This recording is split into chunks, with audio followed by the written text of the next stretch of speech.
Dans le mariage, on se donne l'un à l'autre, sans réserve et dans la nature même de l'amour. Ensuite, le mariage est à l'image de la fidélité de Dieu à l'égard de sa création.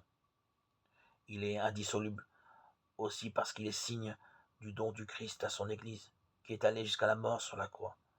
À une époque où environ 50% des couples divorcent, tout mariage qui dure est un grand signe, un signe de Dieu finalement. Sur notre terre, où tant de choses sont relatives, il faut des hommes qui croient que Dieu seul est absolu. D'où l'importance de tout ce qui n'est pas relatif, comme dire absolument la vérité ou être absolument fidèle. Rester d'une fidélité absolue dans le mariage témoigne moins d'une faculté humaine que de la fidélité de Dieu qui est toujours là, même quand nous le trahissons de toutes sortes de manières et que nous l'oublions. Se marier signifie en quelque sorte que l'on se fie plus au secours de Dieu qu'en sa propre capacité d'aimer. Un couple ouvert doit être un couple qui ne doit jamais s'enfermer sur lui-même. L'amour trouve son accomplissement dans la fidélité au mariage. Aimer quelqu'un, c'est le voir tel que Dieu l'a voulu. En tant que chrétiens, nous n'aimons pas autrement que les autres, mais nous sommes mieux aidés.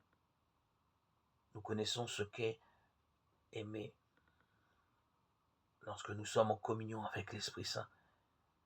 L'amour qui n'est pas passionnel, mais l'amour divin, l'amour de Dieu. L'amour qui est inconditionnel et qui ne dépend de rien d'autre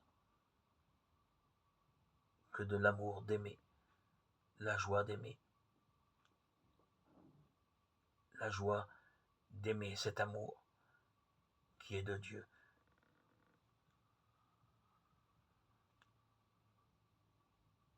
qui n'est pas charnel, pas terrestre, qui n'appartient qu'à Dieu,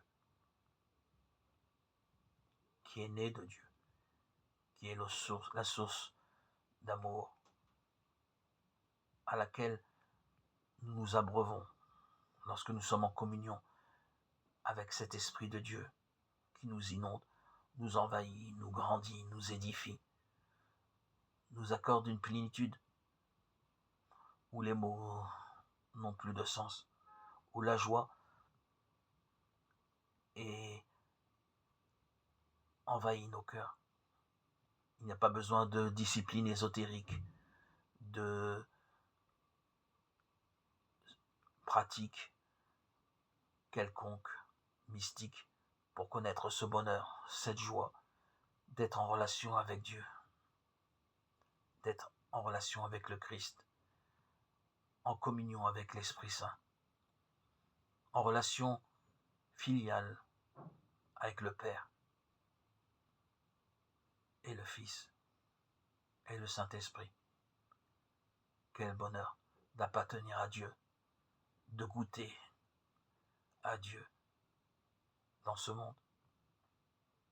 Quel bonheur sera encore plus grand au royaume